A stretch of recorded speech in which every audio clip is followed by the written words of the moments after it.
Hello everyone. 74ನೇ ಪ್ರಶ್ನೆಯನ್ನು ನೋಡೋಣ.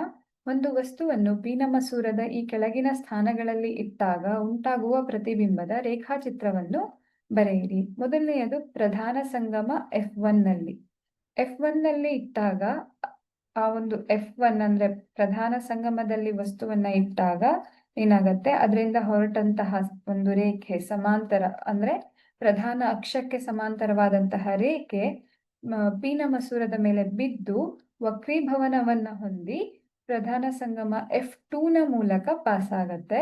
ಹಾಗೇನೆ ಇನ್ನೊಂದು ರೇಖೆ ದೃಕ್ಕೇಂದ್ರದ ಮೂಲಕ ಹಾದು ಹೋಗುವಂತ ರೇಖೆ ಯಾವುದೇ ವಕ್ರೀಭವನವನ್ನ ಹೊಂದದೇನೆ ನೇರವಾಗಿ ಅದು ಮಸೂರದಿಂದ ಪಾಸ್ ಆಗಿ ಮಸೂರದ ದೃಕ್ಕೇಂದ್ರದಿಂದ ಪಾಸ್ ಆಗಿ ಹೀಗೆ ನೇರವಾಗಿ ಚಲಿಸುತ್ತೆ.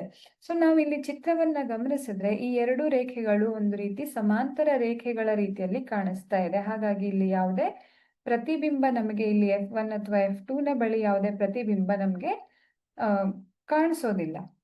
ಸೊ ಇದು ಪ್ರಧಾನ ಸಂಗಮ F1 ನಲ್ಲಿ ಇಟ್ಟಾಗ, ವಸ್ತುವನ್ನ F1 ನಲ್ಲಿ ಇಟ್ಟಾಗ ನಾವು ಏನಂತ ನೋಡಬಹುದು, ಸತ್ಯ ಪ್ರತಿಬಿಂಬ ಅನಂತದಲ್ಲಿ ಉಂಟಾಗುತ್ತೆ ಅನ್ನೋದನ್ನ ನಾವು ನೋಡಬಹುದು.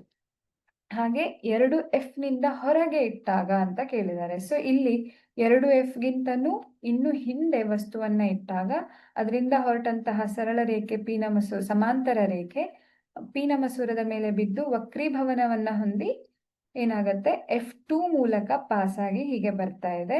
ಇನ್ನೊಂದು ರೇಖೆ ದೃಕ್ಕೇಂದ್ರದ ಮೂಲಕ ಹಾದು ಈ ರೀತಿಯಾಗಿ ಬಂದು ಅದು ವಕ್ರೀಭವನಗೊಂಡಂತಹ ರೇಖೆಯನ್ನ ಇಲ್ಲಿ ಸೇರ್ತಾ ಇದೆ. ಹಾಗಾಗಿ ನಾವೇನಂತ ನೋಡಬಹುದು, F2 ಮತ್ತೆ 2F2 ಗಳ ಮಧ್ಯದಲ್ಲಿ ನಮಗೆ ಸತ್ಯ ಮತ್ತು ತಲೆ ಕೆಳಗಾದ ಹಾಗೆ ವಸ್ತುವಿಗಿಂತ ಚಿಕ್ಕದಾದಂತಹ ಒಂದು ಪ್ರತಿಬಿಂಬ ನಮಗೆ ದೊರಕ್ತಾ ಇದೆ.